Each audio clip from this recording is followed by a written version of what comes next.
नमस्ते। हिंदी साहित्य क्षितिज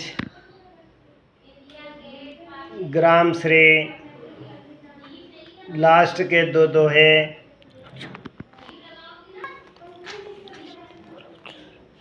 ग्राम श्री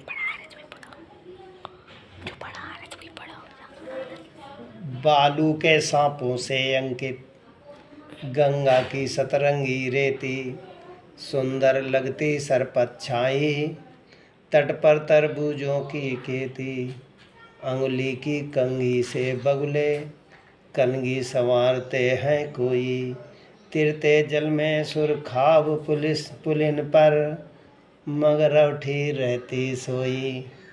सुमित्रा नंदन पंत ने ये रचना लिखी है। एक बार पुनः है। ग्राम श्री बालू के सांपों से अंकित गंगा की सतरंगी रेती, सुंदर लगती सरपत छाई, तट पर तरबूजों की खेती, अंगुली की कंघी से बगुले कलगी संवारते हैं कोई, तिरते जल में सुरखा पुलिन पर मगर उठी रहती सोई। सुमित्रानंदन पंत ने इसका आशय इस प्रकार समझाया है। बालू के सांपों से अंकित गंगा की सतरंगी रेती, गंगा जी की रेत में जहाँ बालू बालू होती है वहाँ सांप अनेक प्रकार के जल में दिखाई पड़ते हैं। सुंदर लगती सरपत छाई, सरपता जो खड़ा होता है, लंबे लंबे पेड़ हरे हरे, उनकी छाया बहुत सुंदर लगती है। गंगा नदी के किनारे के तट पर तरबूजों की खेती, क्या लहलहाती खेती इतनी सुंदर लगती है कि उसका कोई अवलोकन समालोकन नहीं किया जा सकता।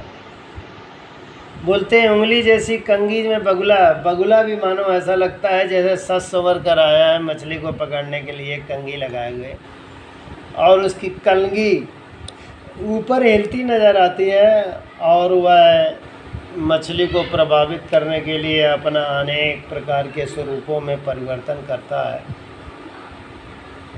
तीरते जल में सुरखाब की पुलिन पर मगरौठी रहती सोई। मगरौठी मुरेठी जैसे है।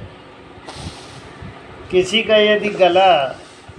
गला यदि खराब हो जाए, मुरेठी खा ले तो उसका गला खुल जाता है। इसी प्रकार जल में विराजमान मछलियों को अपने ख्वाब में पकड़ने के लिए बगुला तैयार रहता है, और पुलिन नदी के किनारे पुलों के आसपास इतना सुंदर वातावरण रहता है कि उसका वर्णन नहीं किया जा सकता। अगला दोहा है अंतिम चरण में। हंसमुख हरियाली हिम आतप, सुख से अलसाए से रोए, भीगी अंधियाली में निस्के तारक सपनों में से खोए, मरकट डिब्बे सा खुला ग्राम जिस पर नीलम नभ आच्छादन, निरुपम हिमांत में स्निग्ध शांत निज शोभा से हरता जनमन। ये ग्राम श्री सुमित्रानंदन पंत का अंतिम दोहा इस प्रकार है।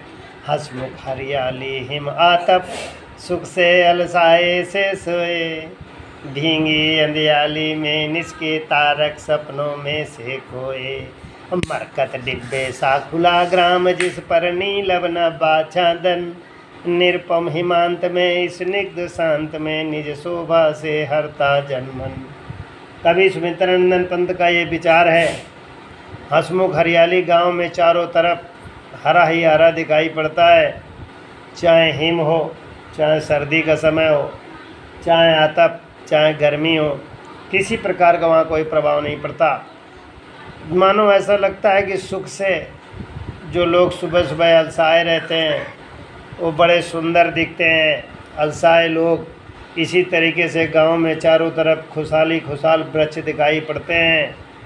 भीगी अंधियाली में निस्के रात में, अंधेरी रात में भी हरियाली साफ दिखाई देती है। तारक स्वप्नों में से मानो ऐसा लगता है कि तारेगण स्वप्न में खोए हुए हैं। मरकट डिब्बा, मड़ियों का सा डिब्बा गांव लगता है, रात के वातावरण में बड़ा सुंदर दिखता है, जिस पर नीले नीले रंग का आकाश छाया हुआ है। इसकी इतनी सुंदरता को देखकर मन शांत हो जाता है। लास्ट लाइन में है, प्रत्येक व्यक्ति को गांव बहुत सुंदर लगता है और लोग उसे बड़ा ही अपने आप में बेवहाल होकर इसकी ओर बढ़ते रहते हैं। विद्यार्थी लिखेंगे अर्थ, यह अर्थ भी कर